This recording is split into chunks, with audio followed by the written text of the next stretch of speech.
Okay, so for my first run through of composition exercise number one, I'm going to go with A minor, fairly sparse, about 2 minutes long, in roughly an ABA form for solo piano, and fairly quiet.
Okay, so starting off looking at the first go round with composition exercise number one, let's start looking at the first 5 bars, which make up the first phrase. Uh, just went with very simple chord structure and very waltz like feel. Nothing rhythmically challenging at all. And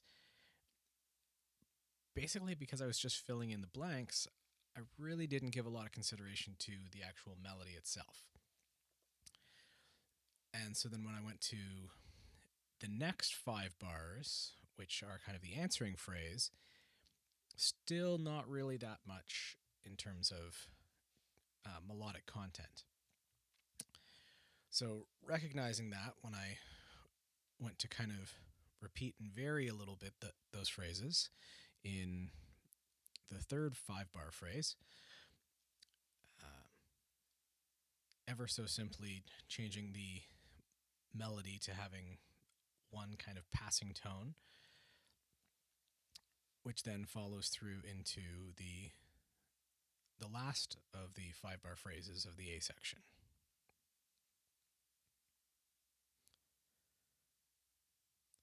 Going into the B section, I decided to change up the rhythm a little bit, in particular in what I'm going to call like the alto voice. Throughout, this is kind of written almost like a 4 part choir with like a bass and tenor in the left hand and an alto and soprano in the right hand. And so what was a quarter note passing tone in the soprano part is now 2/8 notes.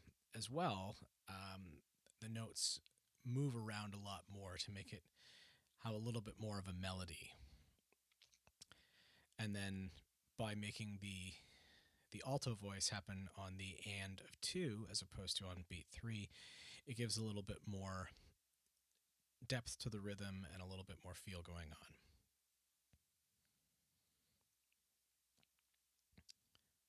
So that kind of follows through into the second 4 bar phrase.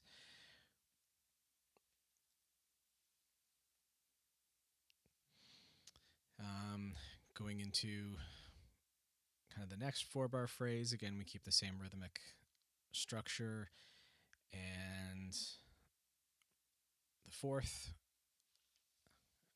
again, same things, similar rhythmic structures, and keeping it straight through to the end of the B section. Going back to the A section, kind of bringing along those rhythmic ideas that were brought in the A section, and adding one more note as kind of a passing tone in the bass part. As well, in the first 5-bar phrase, you can see that the eighth notes in the soprano part are going upwards. And then in the answering phrase in the next 8-bar, or next 5 bars, the eighth notes are going down. And then that melodic idea continued into the third 5-bar phrase with the eighth notes going up. And then for the last 5-bar phrase, the eighth notes going down. Ultimately, I'm pretty happy with the way this turned out. I don't think that necessarily this stands as a piece by itself, but it's a good starting point towards getting there. And I think this is definitely an exercise that I'm going to utilize in the future towards similar projects. Of course, as I said last week, I'm going to be putting together a very different version of this exercise for a very different ensemble for next week's video, and we can see how it turns out when you take a very different approach to it.